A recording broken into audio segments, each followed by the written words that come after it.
ఎన్నికల ప్రచారంలో అరకు పార్లమెంట్ అభ్యర్థిని కొత్తపల్లి గీత దూసుకుపోతోంది.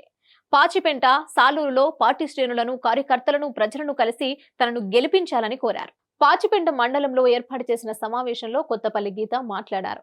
ఈ మండలంతో తనకు మంచి అవినావభావ సంబంధం ఉందని తెలిపారు. కాగా గతంలో గీత సొసైటీ చేపట్టిన సేవా కార్యక్రమాల ద్వారా అనేక మంది గ్రామస్తులు లబ్ధి పొందినట్లు గుర్తు చేస్తుంటే చాలా ఆనందంగా ఉందన్నారు. 2014లో వైసీపీ నుంచి గెలిచిన తాను నెల రోజుల్లోనే జగన్ తో విభేదించడం బయటకు రావడం జరిగిందని చెప్పారు. ఇక అప్పటి నుంచి అన్ని పార్టీలతో సమన్వయంతో ముందుకెళ్లడం జరిగిందని, ప్రధాని నరేంద్ర మోదీ ఒకటే మాట అన్నారని, గెలిచిన తర్వాత రాజకీయాలకు అతీతంగా ప్రజలకు పనిచేయాలని, అది బాధ్యత అని చెప్పారని పేర్కొన్నారు.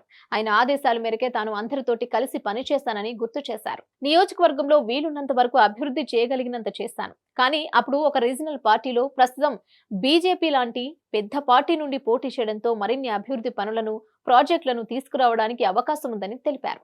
పార్లమెంటు విధి విధానాలు తెలుసుకోవడానికి కూడా చాలా సమయం పడుతుందని, ప్రస్తుతం చూస్తే మనలో గెలిచిన చాలా మంది ఎంపీలకి ఇప్పటికీ ఒక క్వశ్చన్ ఎలా అడగాలన్నది తెలియని పరిస్థితిలో పార్లమెంటులో ఎన్నికైన కొంతమంది ఉన్నారని చెప్పారు. దానికి ఎగ్జాంపుల్ ఎవరో కాదు, మనకు 5 సంవత్సరాలుగా ఎంపీగా ఉండి ఇప్పటి వరకు పార్లమెంటులో ఎన్నిసార్లు మాట్లాడారో మీకు తెలుసు కదా అని ప్రశ్నించారు. గతంలో 25 మంది ఎంపీలలో ఏ పార్టీ సపోర్ట్ లేకుండా పార్లమెంట్ లో ఎక్కువ ప్రశ్నలు అడిగానని, అంతేకాదు హాజరు సైతం 97% సాధించానని, అలాగే ఎక్కువ డిబేట్స్ లో పాల్గొన్నానని తెలిపారు.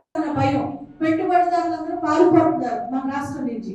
అలా పాల్గొకుండా మళ్ళీ మన రాష్ట్రంలో పెట్టుబడులు రావాలన్నా, యువకులకు బేసికల్లీ యువకులకు ఉపాధి కల్పన రావాలన్నా మనకి డబుల్ ఇంజిన్ సర్కార్ అవసరం ఉంది.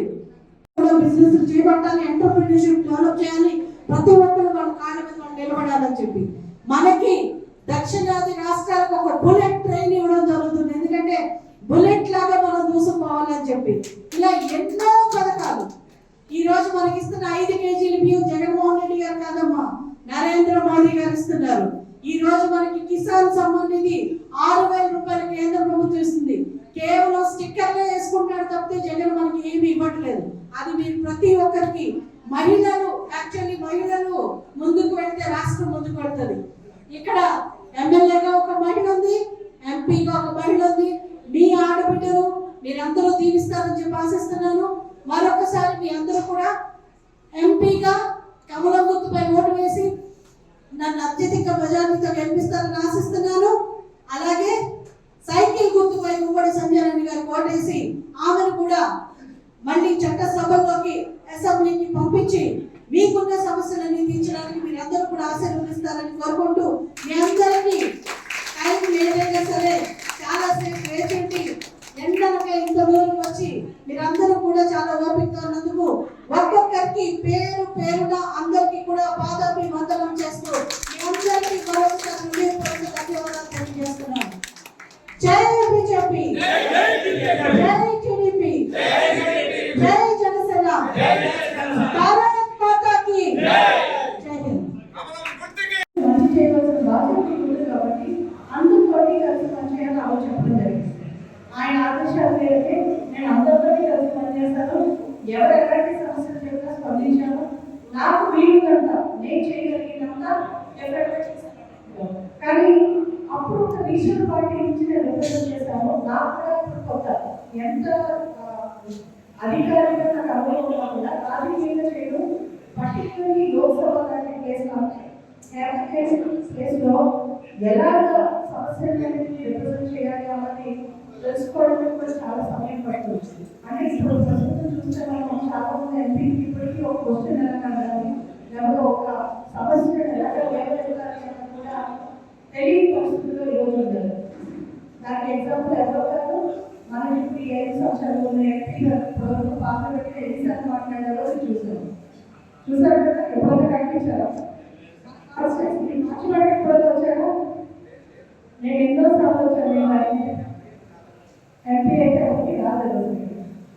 నేను ఒక ట్రైబల్ కాన్స్టిట్యూన్సీ రిప్రజెంట్ చేసి, అలాగే 25 మంది ఎంపీగా ఏ పార్టీ సపోర్ట్ కూడా లేకుండా పార్లమెంట్లో హైయెస్ట్ నెంబర్ ఆఫ్ క్వశ్చన్స్ అడిగా, హైయెస్ట్ అటెండెన్స్ 97% అటెండెన్స్ సాధించా. అలాగే డిబేట్స్ లో హైయెస్ట్ నెంబర్ ఆఫ్ డిబేట్స్ లో పాల్గొన్నారు.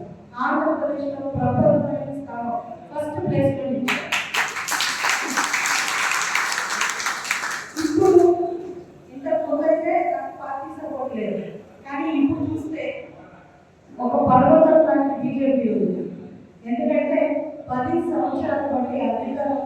బీజేపీ, అదే నరేంద్ర మోదీ గారు మన భారతదేశాన్ని ప్రపంచ పటంలో విశ్వగురుగా పెట్టారు.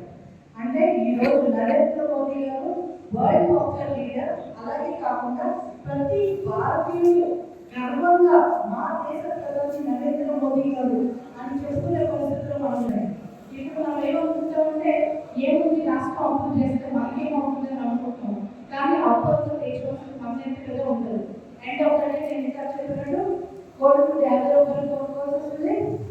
మంచినీటి ప్యాకెట్ కూడా 50 రూపాయలు అయ్యే అవకాశం ఉంది. 5 రూపాయలకి 50 రూపాయలు అవుతుంది.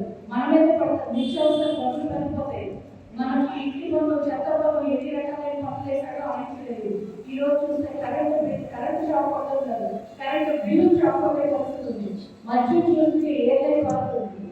ఏ జగన్మోహన్ రెడ్డి అయితే నేను పక్షవాద నిషేధం చేసి నేను మీ ముందుకు వస్తాను ఓడడానికి చెప్పాడు. ఈ రోజు ఆయనే నాశనమైన మద్యాన్ని మనకి ఇస్తూ ప్రజలు ప్రాణాలతో ఆడుకుంటూ మద్యం రేటు కూడా 5 రేట్లు పెంచేసి ఈ రోజు మన దగ్గర నుంచి ₹1 పైన ₹100 నుంచి దోచుకుంటున్నాం.